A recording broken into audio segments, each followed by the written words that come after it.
Hello modern players, this is Draco and we'll be bringing you some more gameplay as we have another modern league lined up today, and this one is going to be a really fun one. We're going to meet some interesting decks. We have the Goblins, so a tribal battle here, really interesting. We also got to see some of the big decks we're going to fight today, Murktide and blue-white control. The blue-white control list is seeming to be really popular and rising, and we need to be good at playing against that specific deck. And then we're gonna meet some, the black-green rock deck, and also a bit of spice in form of Calibrated Blast. We'll take that when we get to it. And today I'm not gonna go totally in depth with any cards from the deck. We're just gonna run back the list from last time. So it's gonna be in the description. So I think we should just get into the action, so we can see some cool games right away, right off the bat. So, Modern League, round 1.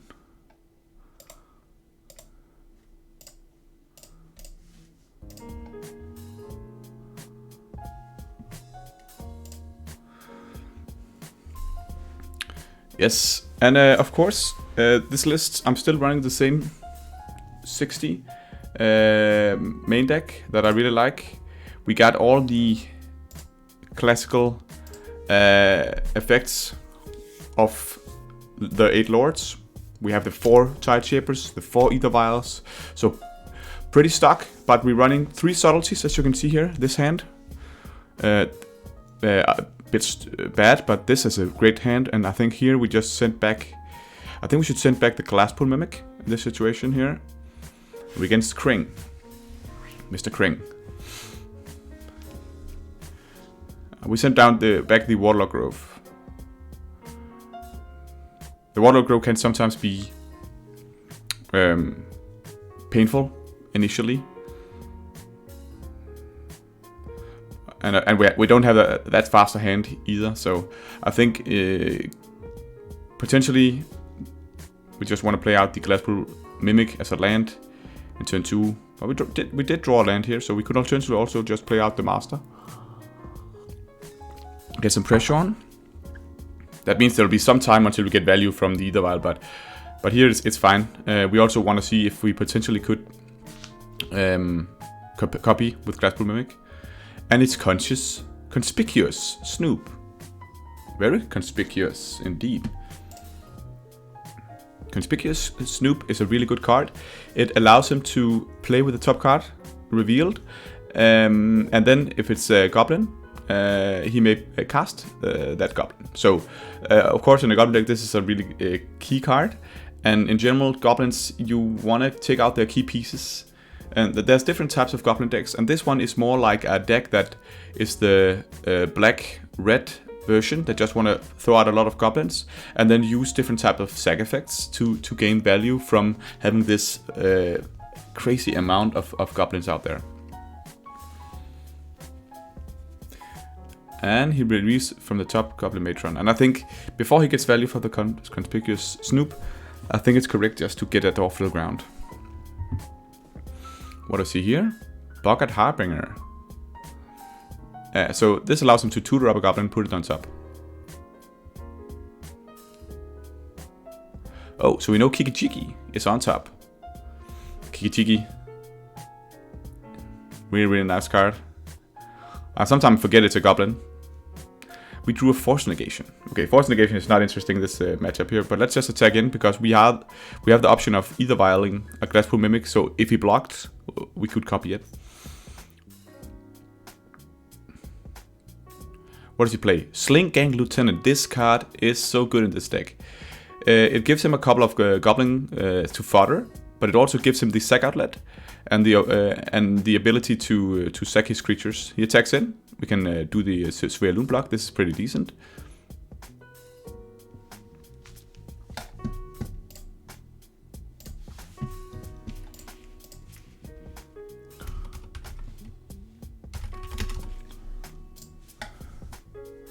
So he can sacrifice a Goblin, and then he'll drain us for 1. So that's why these creatures are pretty annoying, and we don't have Island Walk at the moment, so we have to attack in and let him get the value. And we can consider just killing off the lieutenant, and maybe we should have done that before attacking here actually, because it's gonna be a problem. But I'm just so worried at this moment about Kiki-Jiki, so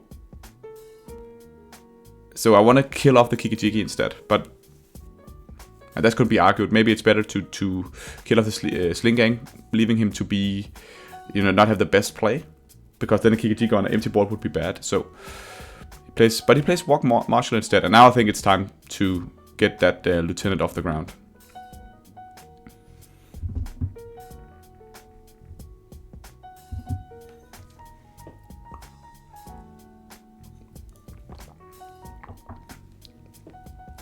And he plays a Goblin Matron, so immediately they're bought out.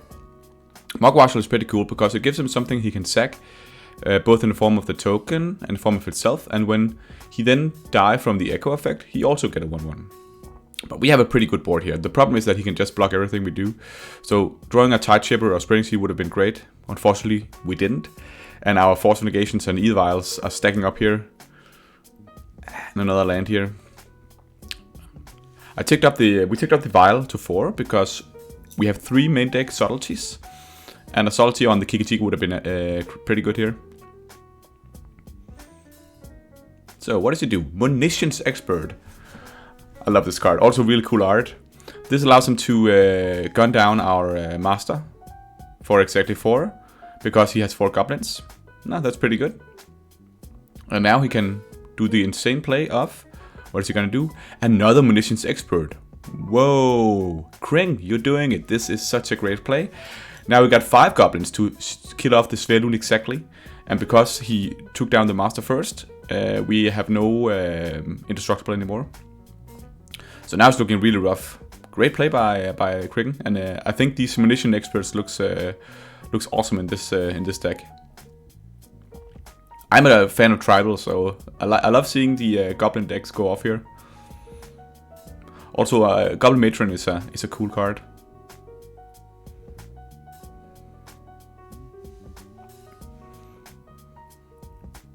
Kiki-Jiki now comes in, and we can't handle this. He'll be able to copy the Munition Expert immediately, killing off the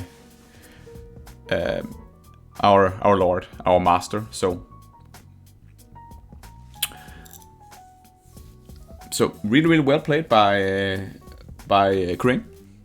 And in the sideboard strategy, we need the subtleties for his threats. We don't need the Force Negation; they are creature only.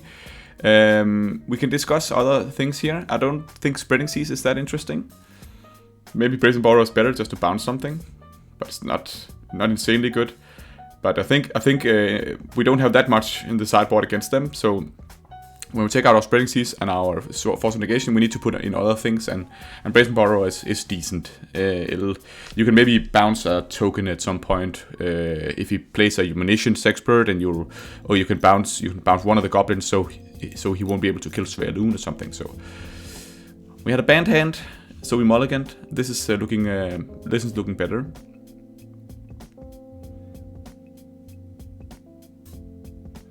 We can play out our basic island.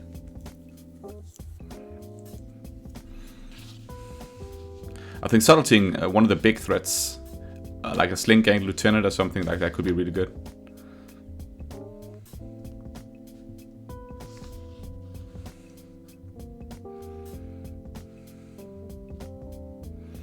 I think it's a really cool deck, this Goblin deck.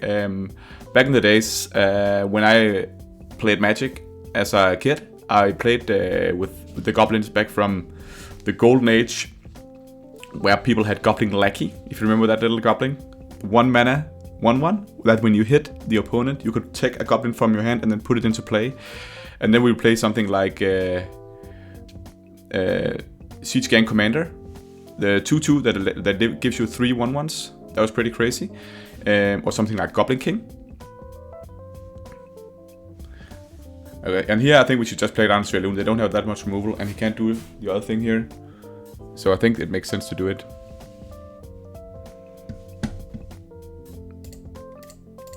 Okay, sorry, I'm just gonna go through here.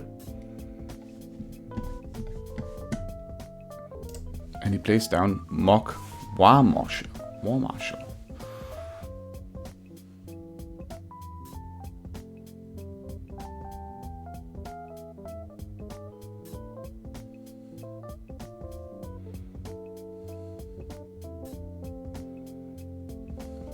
We draw another adept.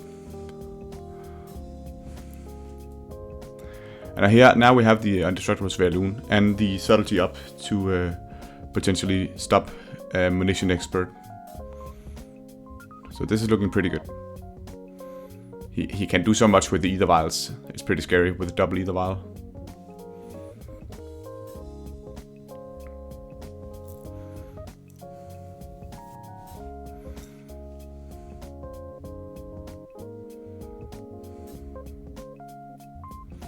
And he actually does find the Munition Expert.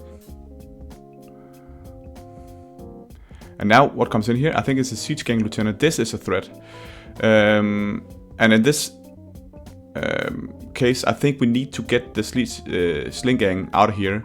This is the one that, when we don't have unblockable, this is just really good against us, as it allows him to block and sacrifice his Goblin token. So I think we need to get that to get back, and he puts it on top with the subtlety effect. But I think it's correct to get the Sling Gang Lieutenant out. It's one of his best cards, and this gives us some time to pressure him down. We need to draw. Maybe a Lord could be great here, but we have the draw from the Adept as well, as we can take up the Vial. Now we have the Adept for 2. It's so, I love the fact that even if we didn't draw the Trickster here, we would be able to Vial in the Adept.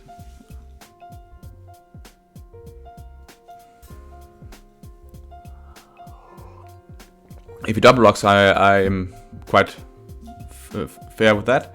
The problem is that Adams is just getting blocked too easily here. And we drew a Mutavault. That's great. Mutavault gives us another aggressor.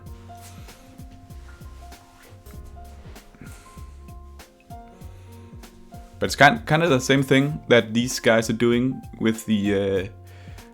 they have multiple sack outlets in this Goblin deck, which allows them to be really creative in the way that they board out. And now his Sling Gang Lieutenant comes back, and we can't do anything about this. This is a problem. But we are just one Lord away from being really big here. And we can also tap down the Trickster with tap down the Lieutenant. We let it stay on 2 here. Now that Sverloon is not interesting. So we can consider cracking with Mutavault to find the Lord, but then we can play it.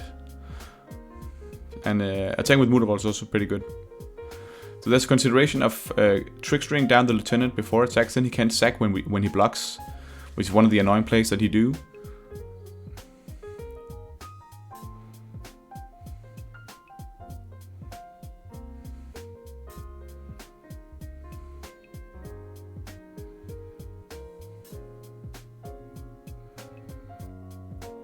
Let's see if we draw a Lord, maybe. We didn't.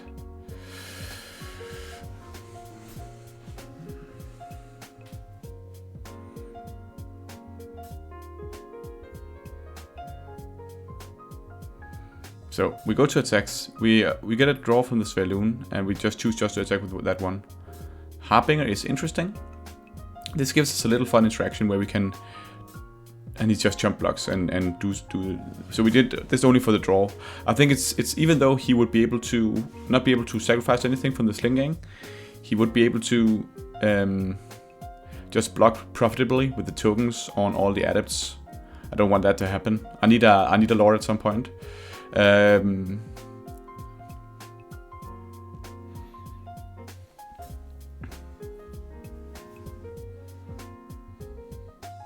And he finds Pashalik Mons. Pashalik Mons is an interesting card. It's also a sack outlet.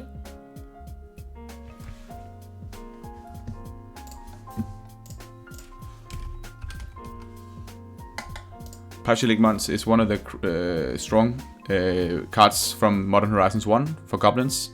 It means that when it's a 2/2 for 2, but when it dies or a Goblin dies, it deals 1 damage to any target. So this is one of the big things that in combination with Sling Gang Lieutenant, Now he uses Munition Expert first on the Trickster. We don't care about that, that's fine. But Pashalik and Sling Gang in combination is strong, because then he can drain us for 1 and also shoot for 1. And he can put it down here. So this is where we need to be ready, because we know it's going to be Pashalik Mons coming in. So we Trickster down the Sling Gang now, so he can do the combination of sagging with Sling Gang and then using Pashalik Mons. Because he comes down here. He can sacrifice a Goblin, of course, but he won't get the Sling Gang value from it. So now we bounce the Sling Gang in end step. That's the part of this plan we have here with the Harbinger, because we tapped it. This means that, yeah, he can replay it next turn. But we have a pretty good Alpha Strike here. He fatal pushes our Trickster. And plays the Ward 1. And now I think it would be great to draw a Lord. Let's see what we draw. We did not. But let's just attack in. We have no much time, because next turn he's going to go off with his Sling Gang. So we need to put the maximum amount of pressure on now. And every time he trades a Goblin away now, he loses some of the value.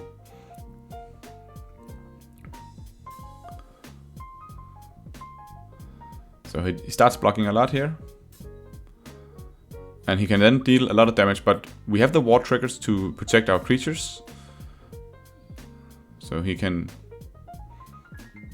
kill off the Mutavault, yeah, that's fine. But he needs to shoot. The ward is really good here, because the Pashalik Mons triggers for 1 target. It's gonna cost him 1 mana each. So thank God for Svelun's ward trigger. She's really protecting us here. She's doing it. The goddess, the god of the sea and sky. Okay, so we know we have the Sling Gang coming back. Combo enable. And I know we gave him this combo up and running, but now he has 0 cards in hand. And he can sacrifice a Goblin to do even more of this.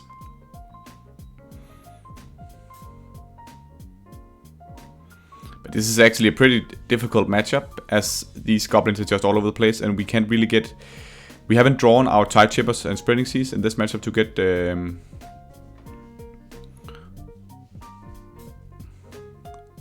unblockable. Finally the Tide Chippers here, but we haven't drawn a Lord. And we need to do something now. I know we've been trying, pressuring him pretty good, but we are also on 12 from all the damage from the Sling Gang. So I think one of the plays we could do here is that, let's imagine we do the Tide Chipper play.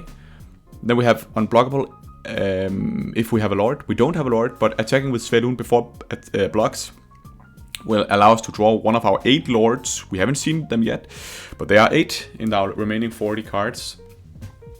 So I think the correct play is going for it here. Just Tide Chippering something down and then attacking in with everything, hoping to draw a Lord from the Svelun. We are pretty much all in.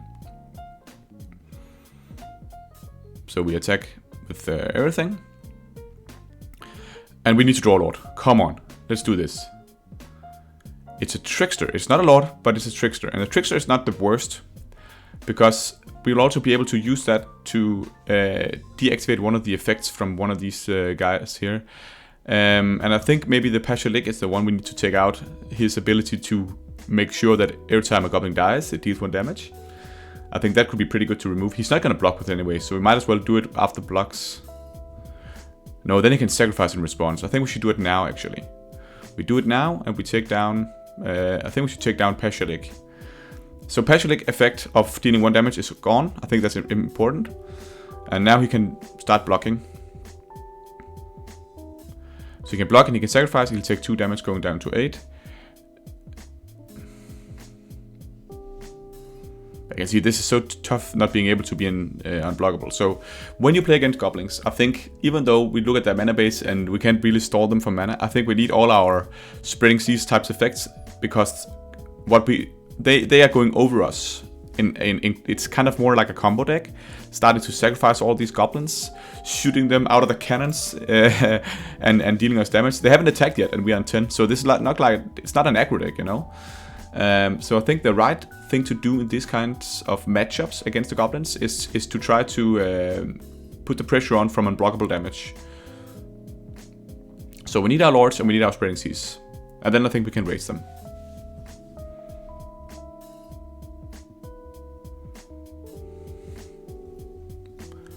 because he can combo off and kill us off.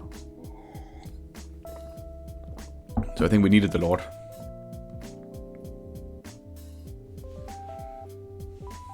You can see here, the tricksters just stack up so nicely. So we go down to 4, 3, 2, 1. Well played.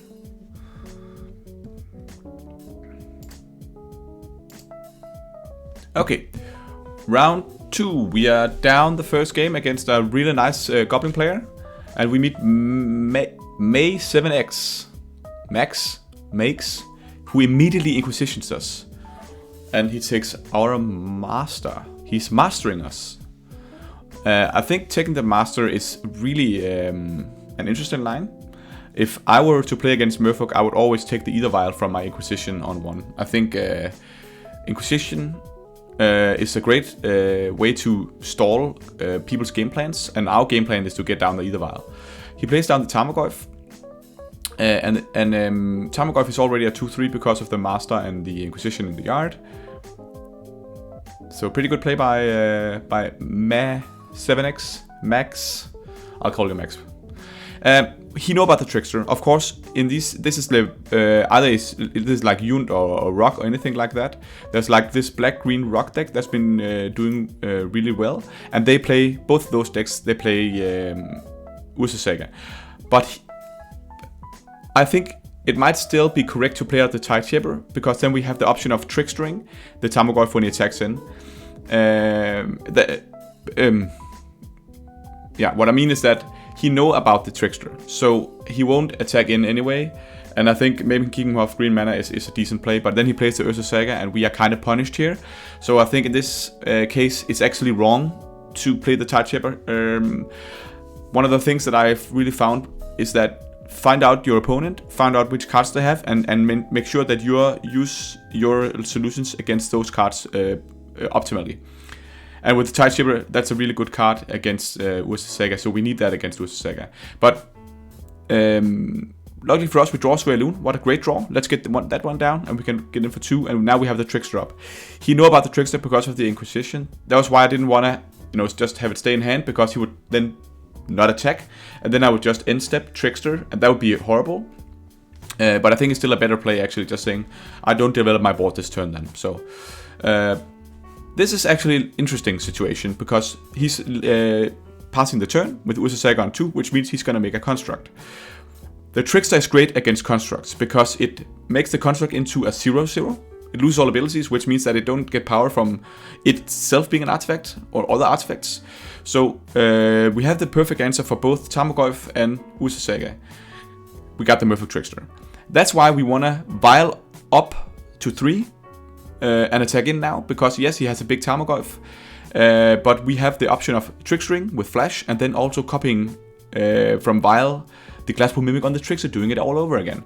He blocks with Tarmogoyf. Decent block. We put down the Trickster. And he Fatal Pushes in response, that's fine. That means that he can't make a construct token. I'm not sad about that at all. But the Tarmogoyf is getting pretty big. Okay. And now we have the Ether Vial on 3 with the Glasspool Mimic in hand. And he finds Shadow Spear and has a 6/7. And he's so excited, he immediately equips and attacks in. And notice here that because we get the Vial up on 3, we have the option of vialing in the Glasspool Mimic, copying the Trickster. This means that the Tarmogoyf will lose all abilities. So it's a 0/1 with a Shadow Spear, so it's a 1/2. And now we can block it. We double block it, but we don't need to. We have Ward 1. We could just block it with 1. But he got, he got his...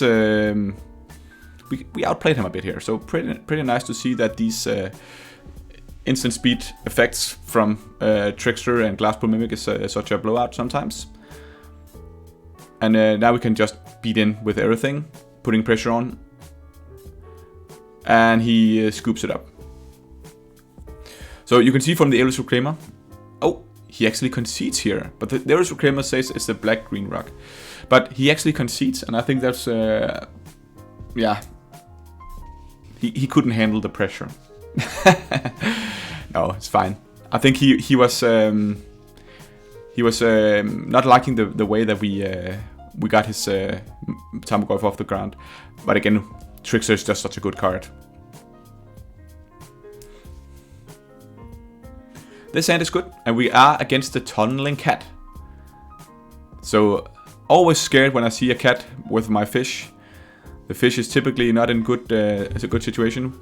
Feeling like I'm a can of tuna against a cat coming in. We have a decent hand, and what do we draw? An Ether Vial. Beautiful. You love seeing it, right? You love seeing the Ether Vial there. And he plays Rockrim Triumph into Polluted Delta. And we just play down the Adept on 2. Draw the Otavara. We have Solitaire ready. So what are we up against here? This is UW Control. Azorius Control. And Teferi coming in. Okay, so what will he bounce here? We're considering should be Subtlety Teferi.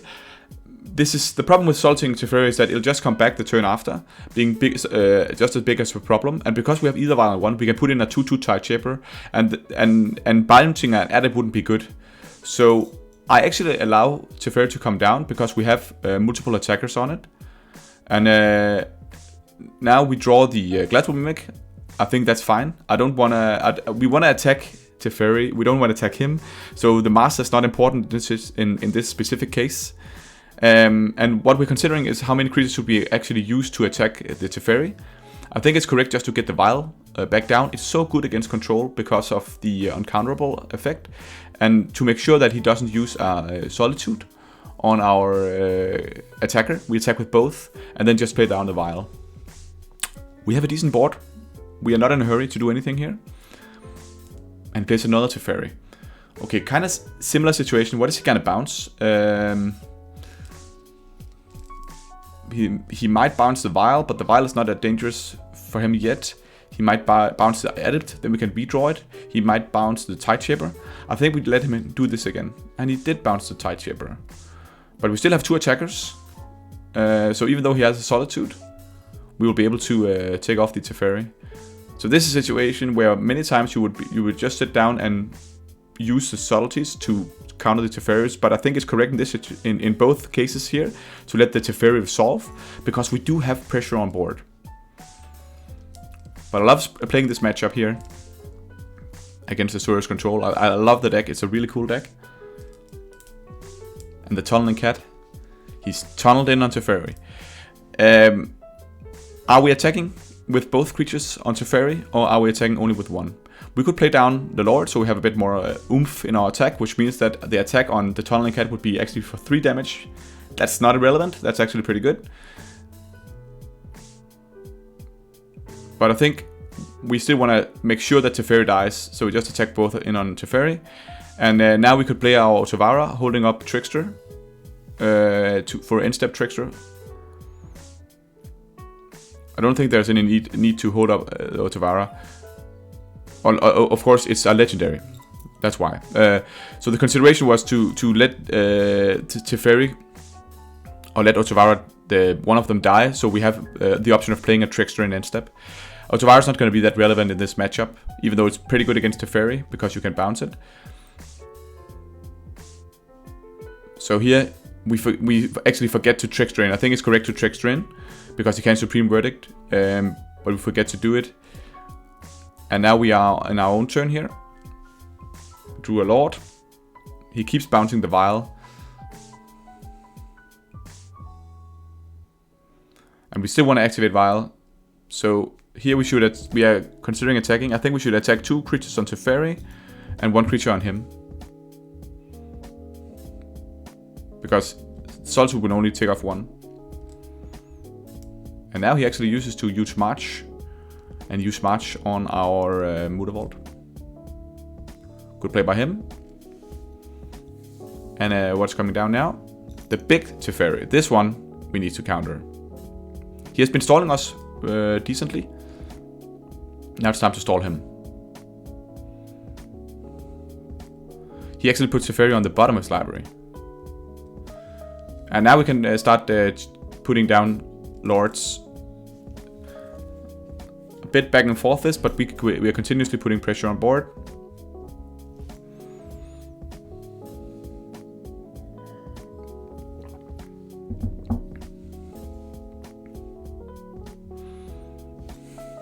It was pretty nice to let him resolve 3 Teferis. I know this is gonna slow us down a lot, but it means that we won't demolish our own hand totally, and we will be able to continuously take them down as we had early pressure. So now it's time to get the Lord down when he's tapped out here. And we can get in for 6, meaning that next turn we will have an option of being lethal. What is he gonna play? Prismatic Ending on... He really respects that one. And then Supreme Verdict. Well played, well played. And we draw either vial. So I got a handle to Tunneling Cat, real nice. He managed to stall us out here and resolve the Supreme Verdict, which is one of the best cards against us. We can't even use Force Negation against him. And here I don't see the reason of playing down the Master. It's better to play down Merfolk Trickster. He just draws cards and then passes. And now we need to put down the Trickster in end step. A Tide Shaper. Yeah. That's a 2/2. But the alternative play is just to play the Master.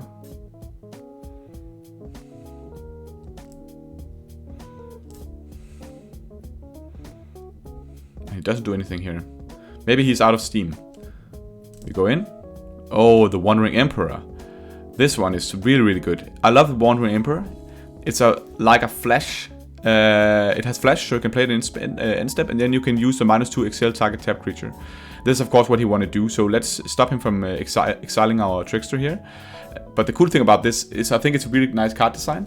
That it's a 4 mana removal spell for an attacker, but then you get a Planeswalker back afterwards.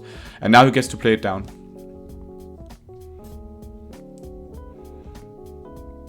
We draw another one. And since we're gonna kill off the Wandering Emperor with Master, we might as well hold up Trickster.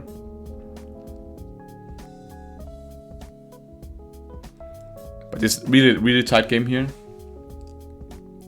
And I think we need to get the Emperor off the ground. Hopefully he doesn't have anything more now. He did not. He has exhausted a lot of removal spells. We are 4 Teferis in, March, Supreme Verdict, and another Archmage's Charm. But we have a Trickster up and running. He plays down Teferi, and now we need to Trickster. And he counters it. Pretty good. But we need to always remember to Trickster before... always remember to Trickster before he resolves his Teferi. It's such a strong effect that Teferi has, not allowing his opponents to play anything. We can resolve a Master, that's pretty good. Hero of Teferi, Hero of Dominaria. And now it's looking really bad, because even though we can resolve a Svaelun next turn, if we draw a land,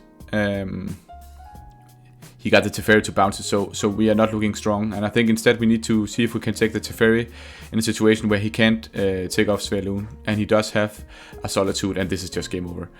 So well played by Tunnel and Cat. He really managed to get back from a pretty aggressive draw from us, and I think we managed to continuously take down his threats, removing Teferis after Teferis. So, Spreading Seas is not good. They have such a good mana base, and they don't have anything. They have something like Celestial Colonnade, not relevant against us. Dismembers, let's get those ones out. We need the 4 Solitudes, because they're gonna play 4 Solitudes, and also all the Planeswalkers. I don't think their counterspells is that... the Test of Talents and Floodstorm is not good here, because it won't counter his Planeswalkers, and it won't counter his Supreme Verdict. Great hand this. We get either vial on 1. He plays Hall of the Storm Giants. Yeah, let's just hold up a Trickster play. This means that next turn we can get down Svaelun with the Indestructible effect up. But remember, in this matchup against White Azorius Control here, he actually he actually takes out our Vial. But remember this matchup, they don't have direct destruction spells, or, you know, like lightning bolts and unholy heats or fatal push. White and blue does not have those effects. So Svaelun, the indestructible, is not that relevant actually. It's mostly for blocking. So remember, don't sit and hold it in hand. Get it down there, because if he has the March or he has the Prismatic Ending, that's just how it is. So we attack in. We get our Svaelun action on. Let's get that legendary beauty in there. And we're just gonna play down the Adept. We draw. Oh, this is a great draw. We draw the Master, which means that we can Trickster, End Step, and Pearl. And now he actually evokes the Solitude. Of course, what we're afraid of is the Supreme Verdict. That's why we wanted to get the Adept down, because in that situation, Indestructible is relevant. Because we need him when he resolves his Supreme Verdict. We need to have Indestructible. He did not, so we're considering, should we go aggressive here and play down the Trickster into Master. This will leave us vulnerable to Supreme Verdict, and it'll only give him 9 points of damage, going down to 4 next turn. But I still think it can be a consideration. But again, if you do that, you're just too vulnerable to Supreme Verdict. And these two creatures, they're powerful enough. It's 4 damage each turn. You can't just keep taking this, right?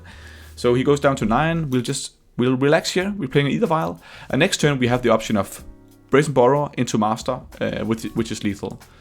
So he passes to us. Now we can consider using Brazen Borrower.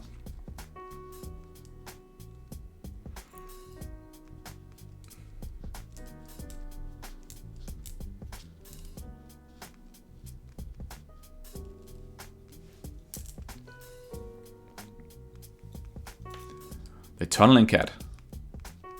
I think he's in Tunnel Vision. And now, let's get that Brazen Borrower down. I think this is the right play. And he does something in response. He plays Hardcast Solitude. Well played by him. He takes out our Brazen Borrower. Now he has a really annoying blocker. And this means that now we need to start getting in there. This is pretty risky game here. Glasspool Mimic, interesting. So we're considering either we play the Master, which leaves our team unblockable. I think that's pretty good. An alternative plan would be to tap down, you know, play the Glasspool Mimic, copy Trickster, tap down Solitude, but that will only hit him for 4. So now he's down to 3, which means that if he attacks with Solitude, he goes back up to 6, and that's pretty bad still. And this turn, I like the play because here we have also mana up for playing Trickster. So even though he's Supreme Verdicts, we have pressure next turn, as we can Trickster in his end step. So we just take the damage here. And see if he Supreme Verdicts. He do. And now, end step, we can Trickster. Force Negation, that's pretty decent. Problem is that are we playing down the Glasspool Mimic, copying the Trickster, so we have lethal next turn? Then we have Force Up. I think that's pretty decent still. Next turn we can Vial up for 3 if we want to. We might draw another Adept, so I don't know if that's the correct play. He only has the Hall of the Storm Giants up. So let's get in for 2 damage. And we just pass here. We want to hold up Force. He's going to probably do something. What is this? Prismatic Ending, yeah. And this is our only pressure right now. So even though this seems crazy, I think we need to do this. Because next turn, we have double Glasspool Mimic. And look at this. He can actually counter it. So our Trickster's gone. Now we need to draw something to copy. Come on. If we draw Adept, we need to be able to copy it. So I think we need to stay on 2 here. Mutavault. Okay, that's interesting. We can activate Mutavault and play down while he's tapped out. This is where we want to do it. And when you copy a Glasspool, copy a Mutavault with Glasspool, you just get 2 Mutavaults. He draws Field of Ruin and take out our Mutavault. That's fine, we still have a Mutavault.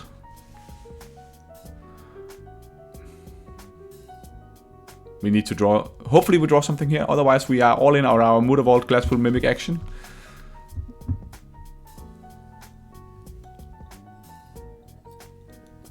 Real consideration, what do we do here with the Vial? I think it's fine to take it up. Cavern Source, not an interesting draw.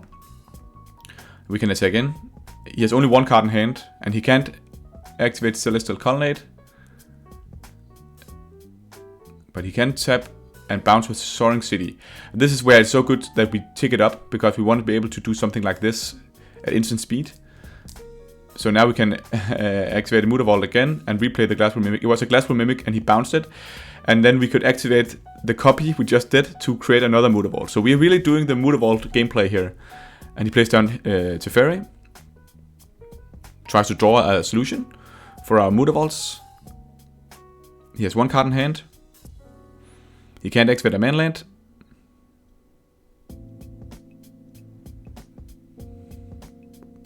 An island, we are drawing too many lands here. But we do have lethal with the 2 Mutavaults if he has nothing. And we're gonna go for it.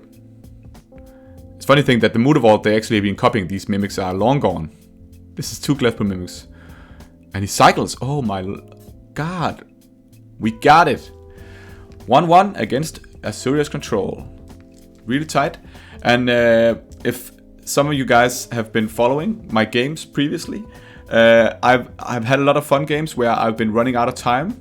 Really tight games. And notice here we are on 4 minutes and 24 seconds, so we need to play fast this last game. By the way, I need to shout out here, if you like what I do, if you like these games, remember to subscribe to my channel. I really appreciate it, guys. And I'll be doing a lot more Merfolk action, a lot more modern action, playing against all sorts of different decks. And I hope you enjoy this format where I go through the gameplay pretty fast. So give this video a like and subscribe to my channel if you haven't already. We have the turn 1 Mutavault, and he uses Prismatic Ending. This is annoying, of course, because we only have 4 minutes and 10 seconds left. What can he do? Okay, let's just play the Trickster down in step. And then play the Master, attacking for 3. There could be an argument of using Svelun in this case instead. But he did have the Prismatic Ending. And now we play down the Svelun. And we take in for 2. I think it's good to have the Subtlety up and ready here for a potential blowout on his Supreme Red. We can't do anything about that. That's pretty unfortunate. So let's regain control fast with the Svelun. Teferi, we need to counter this one, because this would be too much of a tempo swing if he managed to get that one out there. He could just bounce his Svelun. Here we find this the Master. This is crazy good. We can attack in. And Force Negation. This actually is interesting. This is a case where I can activate the Mutavault.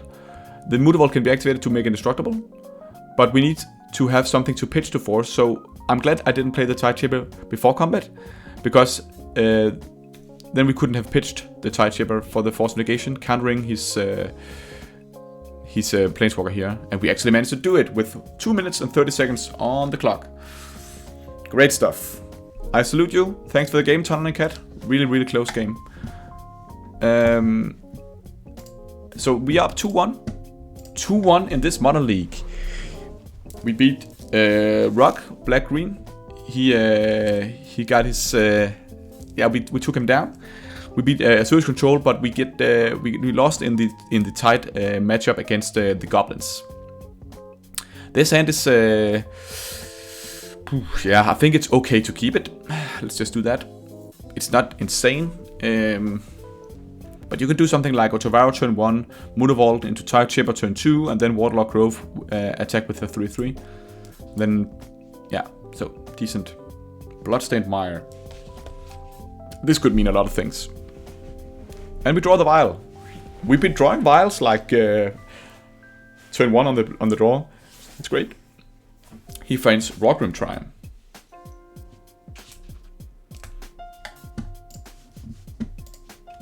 And he plays a Mistress Factory. What is this? What is going on? We just needed to, make sure that we understand what's crazy here. There's only one deck in Modern that plays Mistress Factory. I love that card. Also an old school card. It's called Calibrated Blast, and this is a spicy deck. So what they do is that they play all sorts of really, really expensive spell. They play actually Sign of Draco, which is kind of my namesake here. And you can see they play Autochron Worm, which has CMC, converted mana cost of 15. And then they use Calibrated Blast to that reveals top cards from the top of your library until you reveal non-land card, and then you can deal damage as the converted mana cost of that card. So the concept is that they resolve a Calibrated Blast, and then they find some of these crazy expensive cards, and then they, direct it to your face. So I'll be taking 14 or 15 points of damage. They have Emrakul, they have all crazy expensive cards, and they'll be pointing it directly at me. So scary deck. Important here is to be able to try to see they use red mana to resolve the Calibrated Blast, and he can do it next turn. So our only hope is that maybe we have no counterspell here, and Solitude won't do anything in this matchup. So our only hope is to keep him off red. Hopefully he doesn't have a red source next turn. Because one of the cool things they do is that they use the original Boseiju, who shelters all, to be able to resolve their instants and sorceries without being able to counter it. We draw the Force of Negation. Hallelujah! What a great draw. This means that we can use Force of Negation on his Calibrated Blast if he resolves that next turn. They also use a Cascade effect. Not the same Cascade cards as we know from the other Cascade decks like Living End. They are using something called Throes of Chaos, which is a 4-mana Cascade that cascades into the Calibrated Blast.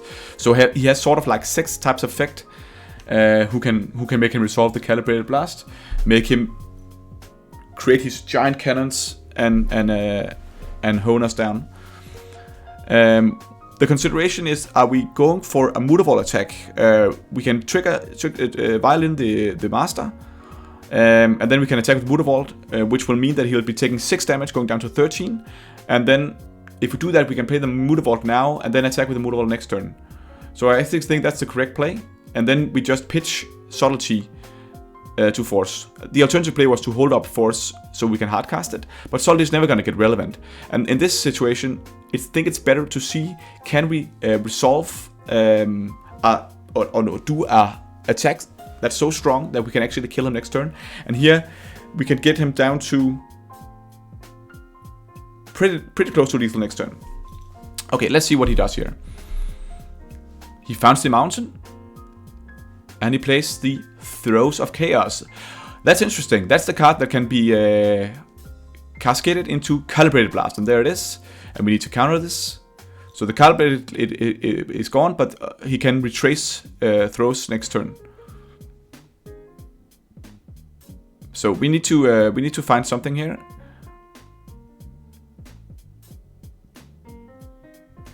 Added is interesting.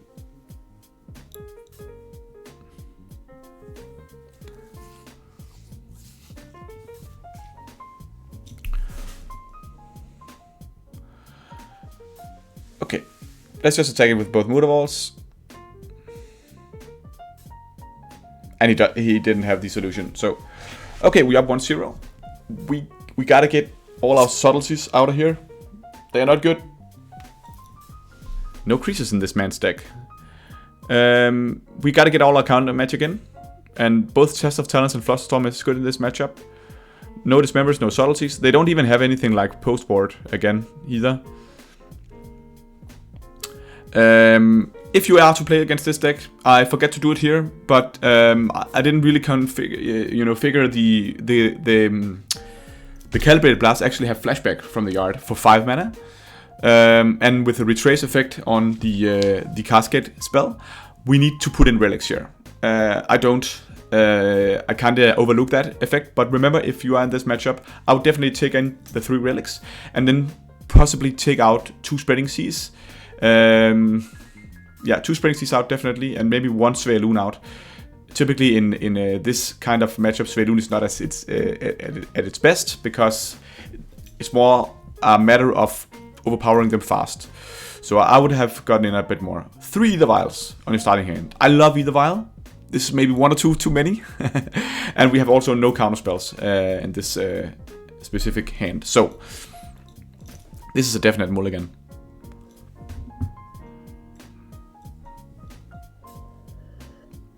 This is better. We have the counterspell, and we have the Glasspool Mimic we can play on 1. He play Wooded Foothills and says, go. Thank you, Il Profete VDR. We find the Spreading Seas. Yeah, actually, you should keep in Spreading Seas. Forget what I said there, because Spreading Seas is great against Boseiju. So actually decent draw here, because Boseiju will mean that our counter spells are rendered useless. The old Boseiju who shelters all, and it shelters all his interesting spells. Here it actually comes in. So this is why it's so relevant, because next turn he'll be able to resolve it without us being able to counter it. So we need to do something against that Boseiju. And of course it's between Spreading Seas or Tide Chipper, and I think it's correct to do Tide Chipper. And simply because they have very little removal. But if you and if they want to use removal or something, they're gonna tap some mana doing that next turn, and then we can Spreading Seas it. But the safe line would to do Spreading Seas. It's like a more permanent effect, and it's more difficult for them to remove a Boseiju, a Spreading Seas from the Boseiju than removing a Tide Chipper in play in general. So I'm considering which line to do. And normally I like the Tide Chipper play, as this gives me some pressure.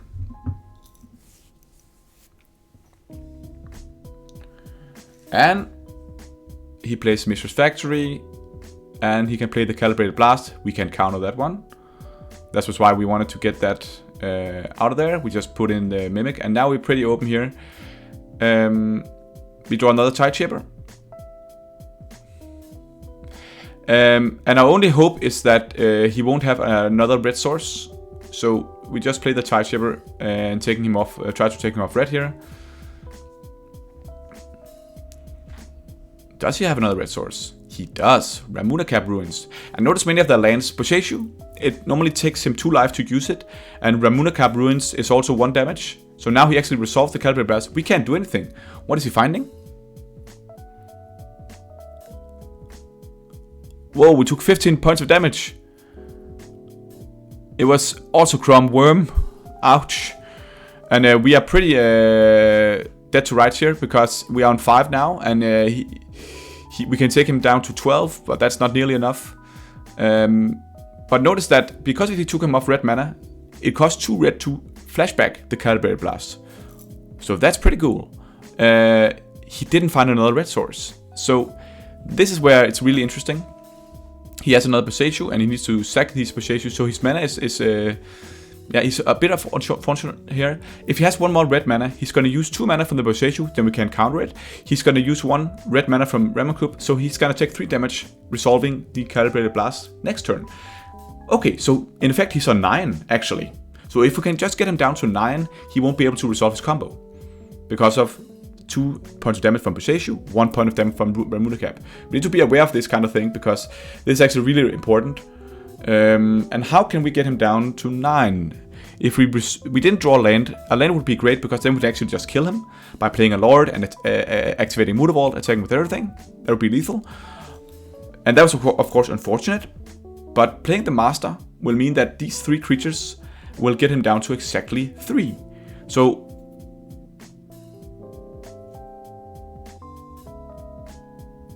but he does have the consign. So that's the interaction they have. Really good play by him. This actually means that he has a chance now. But imagine that he didn't have the consign. Then we would be able to, then he wouldn't be able to resolve his combo, simply, because his mana would have killed him off. But now he can, if he has a red source. Do we have a red source? He does not. And we are 3-1. A really cool deck, the Calibrated Blast. Thanks for showing us it, Il Profeta. Thanks for showing this cool deck to us. I imagine the kind of bad hands you can have, you know, drawing Sign of Draco, Emrakul, all these crazy big spells that you can't cast. Just being like, I have to mulligan this.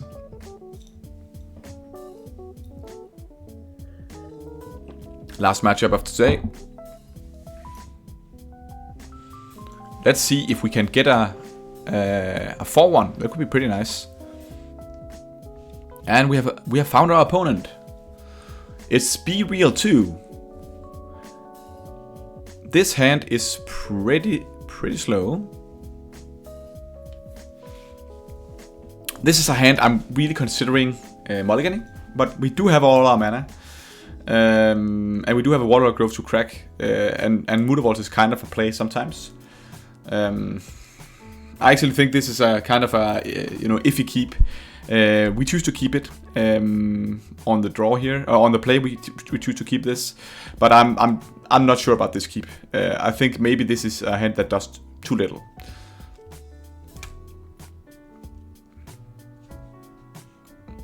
What do you think out there? Is this a keepable hand? Would you have kept this? Let me know, Fish fam.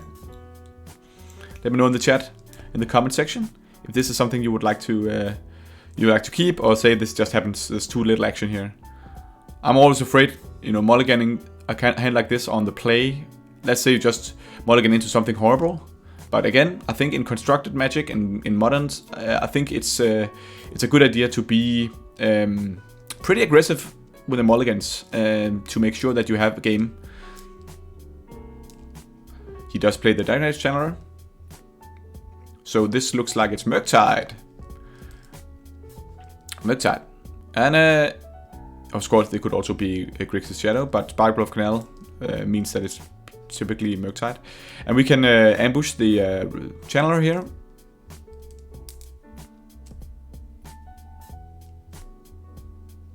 Oh, what is this? A counterspell. Okay, fine.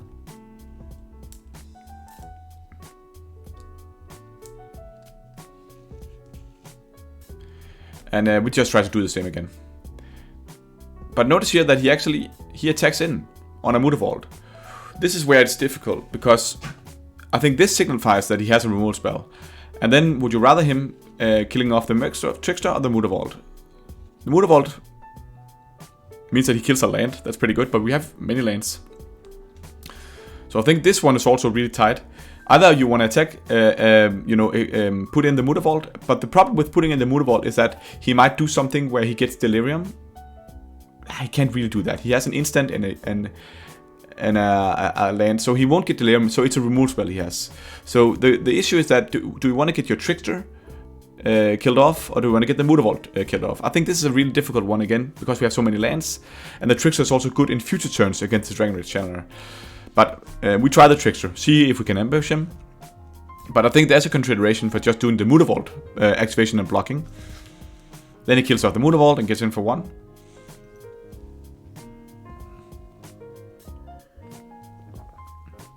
But then he can use Archmage's Charm. So he counters the Trickster and gets in for 1. Not exciting here. Drawing an island. We could get down the Lord, but actually he has been damaging himself quite a bit. So we get in with the Mutavault. He goes down to 13. I think he is considering to get his Delirium up and running. But we are pressuring suddenly, because he's been damaging himself for Steam Vent, stuff like that. And we just got in for 3 damage. We have 2 Mutavaults that are unblockable if he doesn't take out our Lord. So we're putting the pressure back to him.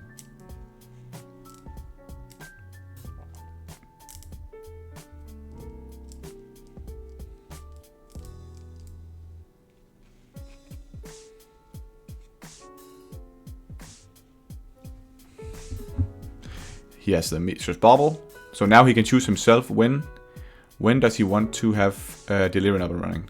It's up to him.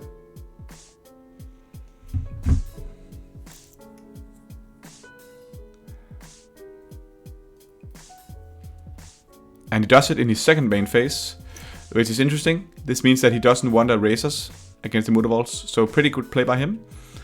We draw a Swaylune. This is a great draw. This means that now we can play down the Swaylune, and we have double activation up from our to protect our Swaylune.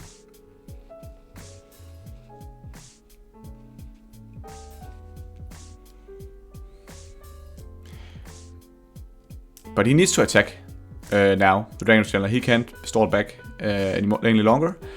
It's part of the card's effect that it forces him to go in. But he should be able to resolve a big Murktide soon. So it would be nice to draw one of our lords again.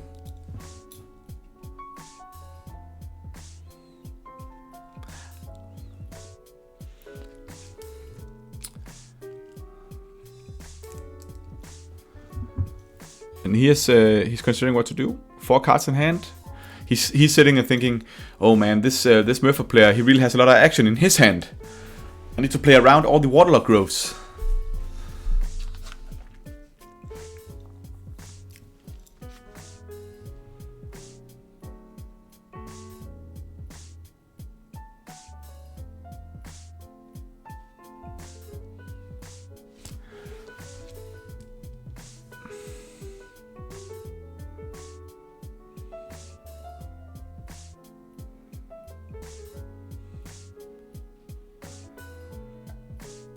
I think he's really in the tank, but now I think he finally goes to attack. Yeah, he finally goes to attack.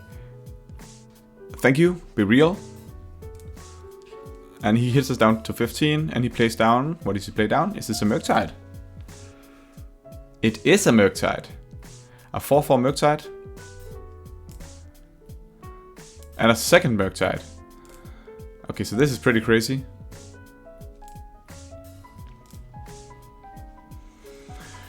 I'm not in love with this.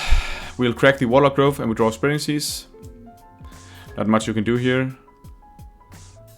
I think he was scared about a counterspell or bounce effect. But he did the right thing. Be real. Well played. Against... I think this is one of the matchups I really want to test out a lot. So we have in the sideboard right now, we're testing out Harbinger. So Harbinger of the Tides in this matchup is really good, right? You get to bounce not only Ragavan coming in from either vial, something like that could be pretty interesting. You also get to bounce the Murktide, which is the big thing you want to bounce. And the Harbinger is able to do it from flash speed, both from its own effect if you pay 2 mana more, or you can vial it in. We don't need Spreading Seas in this matchup, they're not good. Because he has perfect mana. We take out a couple of lords, but notice that we take out the masters, not the Lord of Atlantis. But because if he hit us with Ragavan and he can play the Lord of Atlantis, it'll boost all our team. So take out the masters against Ragavans, not the lords. We mulligan this. I think this is decent. This is decent. A bit slow, but you do have the subtlety and the dismember. I think the subtlety is actually the card you should be putting back here, because we can't 2-for-1 ourselves when we mulligan. But this hand is good, because another thing we like to take in against Murktide is Brazen Borrower. Not only does it the Petty Theft are able to bounce the Murktide, you can also block Dragon Rage Channeler with the Brazen Borrower, and also it's just a good flyer. Okay, this is actually an interesting play. He puts down Ragavan on 1, and we have many different lines. We can either dismember it right away, getting it off the ground, but that would be mana inefficient. The problem with dismembering right now is that then you'll be sitting with 1 mana up, and I really don't like playing a Tide Saber out just now, because then you may not draw a Merfolk for the Adept. So imagine that you play down the Tide Saber and dismember. Yeah, you'll be using your mana, but then you can't play the Adept next turn. So I really don't like that line. Alternatively is to play down the Adept, saying, okay, if you have a remove spell, you can hit us in with Ragavan for 1. And the third option is to use Brazen Borrower bounce effect in his turn when he attacks in. The issue with the last play, the Brazen Borrower play, I actually like that play as well, because then next turn you can play Adept, revealing Tide Saber, and holding up Dismember. Really good. The problem with that line is that if he has a counterspell and they play 4 main deck counterspells, he would be able to counter the Brazen Borrower. And we can't Petty Theft it now, because then he can just dash in the Ragavan. But dashing in the Ragavan is not that crazy either, right? So I think there's many different lines you can choose between.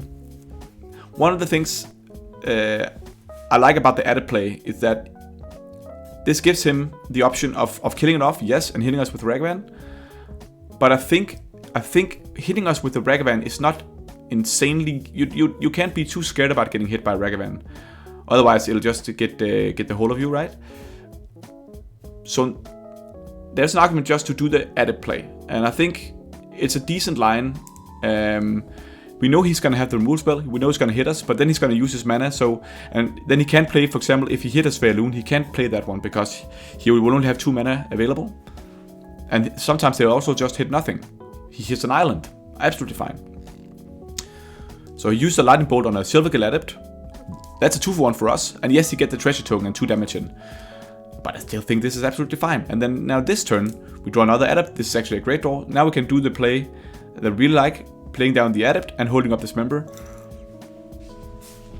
And we want to Dismember in his turn, because then he won't be able to dash in the Ragavan again, but we can of course block the Ragavan, so...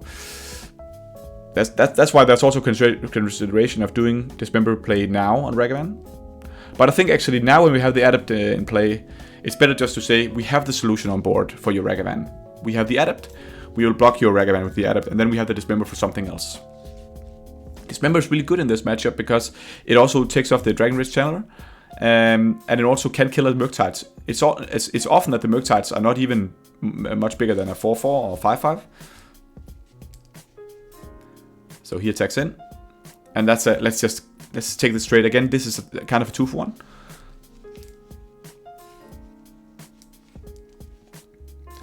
And what's this? What is this?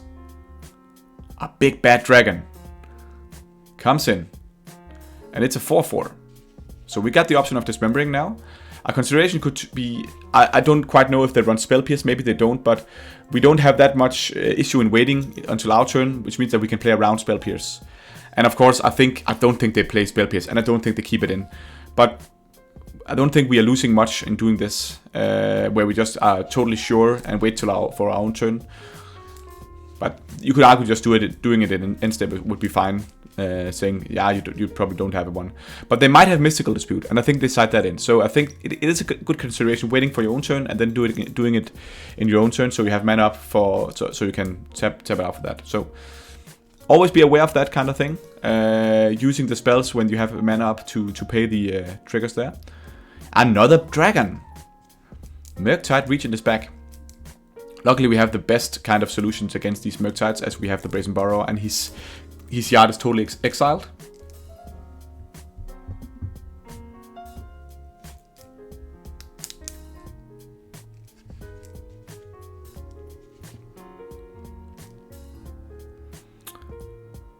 And let's just do it now before he has counterspell up. Then we can also attack in.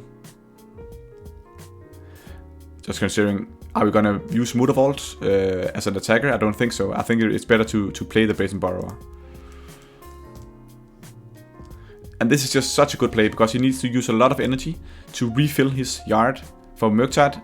So I really like Brazen Borrower in this matchup, because we can now bounce and then we can use it as a threat. He dash in the Ragavan, and I think yeah, we can't do much about it, but it doesn't really matter. I don't think a hit from Ragavan is scary right now. He finds a Warlock Grove, so yeah, that's fine.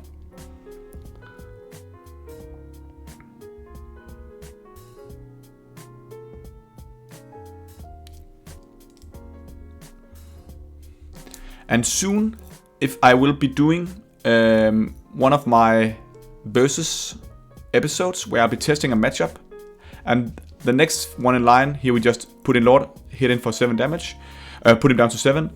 He is under pressure here, and I love testing this matchup. So next time I'll do a versus series, I'll be testing out against Murktide, and this will be coming out early next week. So stay tuned for that one. And if you want to see me doing a full testing session against a Murktide deck, to really go in depth with this matchup, subscribe to my channel here, and there'll be a video coming in next week. So looking forward to that one. He plays a Ragavan down as a blocker here, and this is something we like to see. We like to see this.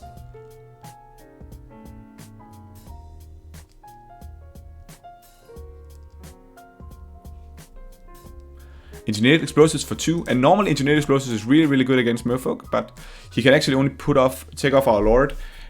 So I'm not too sad about this. We actually have the winning play here, because let's say that we use the Brazen Borrower to bounce the Ragavan.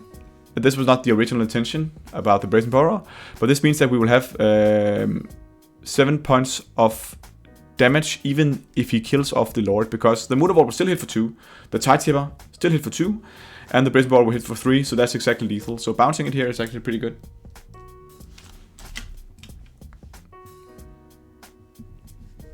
Nice to see, and I don't think there's much we need to do differently in the sideboard here. I think everything is just fine here.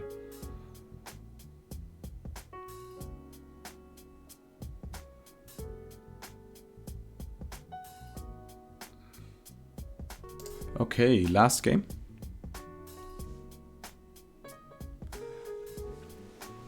last game of the match. We can keep this. We got a violent 1 and double lord. Against the Be Real, he plays a Mishra's Ball. 1-1 against Murktide. And he plays a turn 1 Ragavan. And I think this is the reason why we have dismembers in the deck at the moment. So even though a Vial is a play that would be nice to do, I think it's too dangerous to let him hit us, potentially playing down a Swealoon. So we use the dismember immediately. Next turn we can play down the Ether Vial.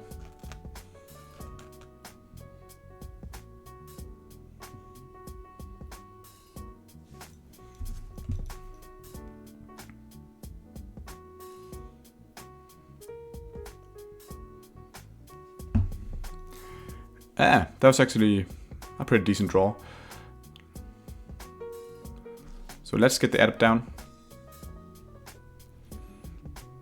Again, the Ether Vial play. I think if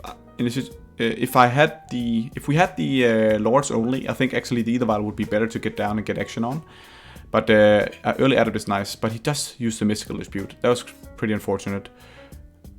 Then that would have been a great situation to play the Ether Vial actually instead. Okay. But he plays down here. What are you doing, Be Real? Early Murktide Regent, and I think we need to get that off the ground. That's just too fast, Murktide. So we use the subtlety.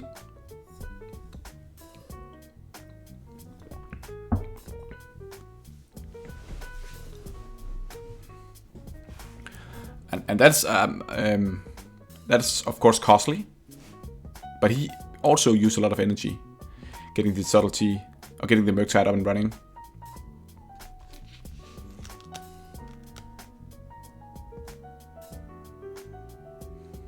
And it's just too dangerous a threat, too fast. And Relic, what a great draw, because this means that now we can make sure that he did put his Murktide back on top, but now we can use the Relic to make sure that he can't cast it. And with the Relic, I rather want to get the Ether Vial down.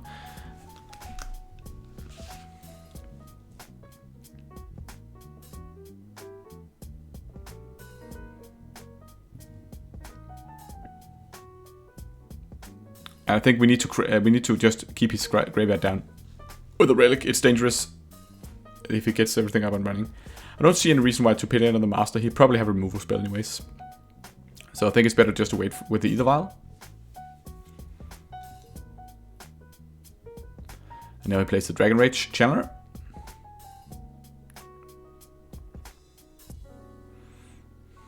Keeping him down on a card as Relic. Nice card, Relic. And we might as well play down the Tide Chipper. Potentially, it makes sense to keep him to 1 red mana. It's not that important. I think actually the Tide Chippers in this matchup is more like a 1 mana 2/2.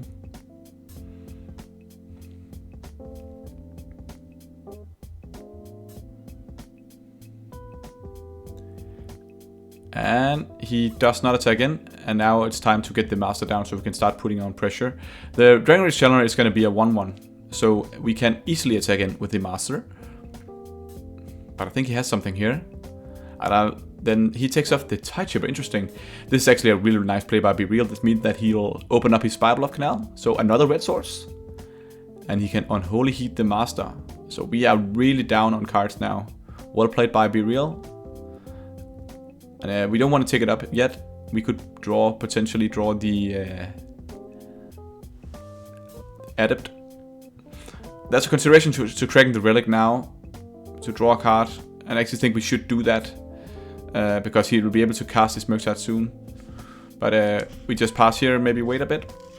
Interesting, Ragavan Dash. Attacking with both. And I think we need to activate the Mutavault and block here. The problem with cracking the Relic is that the Relic is best if it continuously keeps his cards out of his graveyard. Because as soon as you crack it, it'll be like 1 or 2 turns, and then we'll have the filled up graveyard again for Murktide and for Dragon Rage Challenger and for Unholy Heat and all sorts of stuff. And here I can take off our Mutavault. This looks pretty bad for us.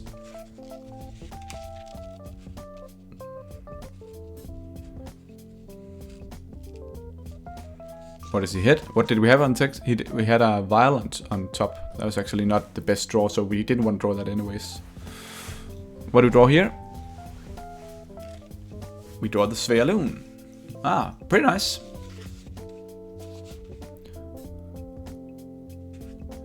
And here to protect the Svealoon and protect ourselves against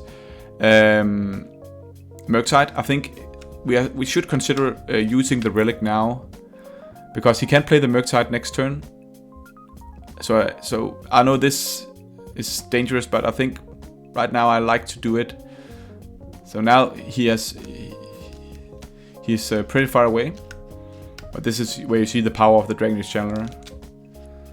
So he considers, and he can put down Spiral of Canal in his graveyard. He can put Engineered Explosives in his graveyard from the Surveil trigger, and he's consider. And he can play Explosive Iteration. And now this is sorcery, instant, artifact, and land. So he has Delirium already. He even had the Muser's Bauble. So really, really crazy that he can get that up and running so fast. And notice here that he can then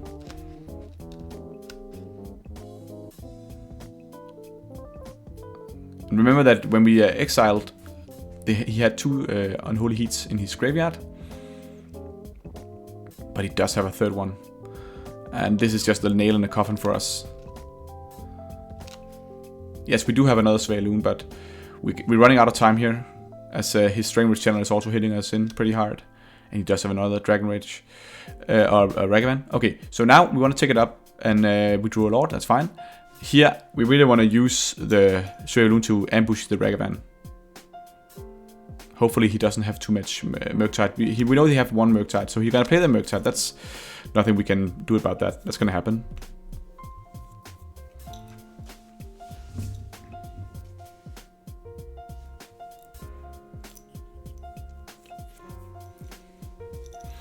Look at our individual game clocks here. He's on 4 minutes and 50 seconds. He attacks in with the Dragon Rage Channeler. We're on 7. We're on 4 minutes and 22 seconds. So this has been a marathon of a game. Really tight matchup against Murktide. And now look at this. He plays the Dragon Rage Channeler, which is another 33 flying creature.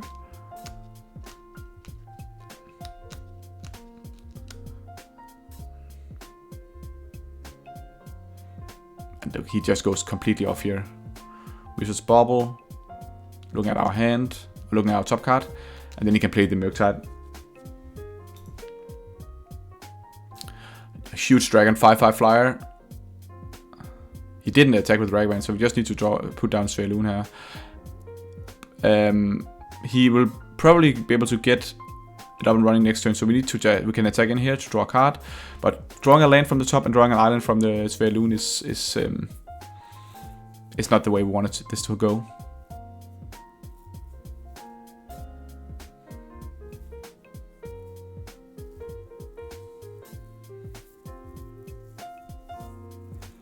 Now he can play this Engineered Explosives for 2. Notice here he has the total lethal attack. So we concede, and we got a 3-2.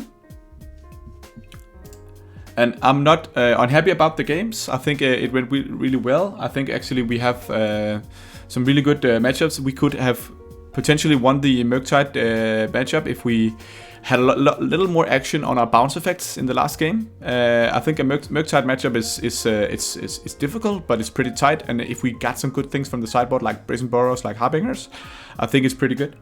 But thanks you guys for watching. I'll be back with more Merfolk action. Next week I'll be doing the Murktide versus episode, where I'll be battling a Murktide and going in depth with that matchup, looking into sideboard strategies, looking into game strategies. So look forward to that one. And remember, if you like what I do here, don't forget to subscribe to my channel, give this video a like, and if you want to see my last run, I'll put the video in the description here. The deck list I ran, I'll put that in the description as well. But thanks for hanging out, thanks for watching all the games, and have a great weekend when you get to it.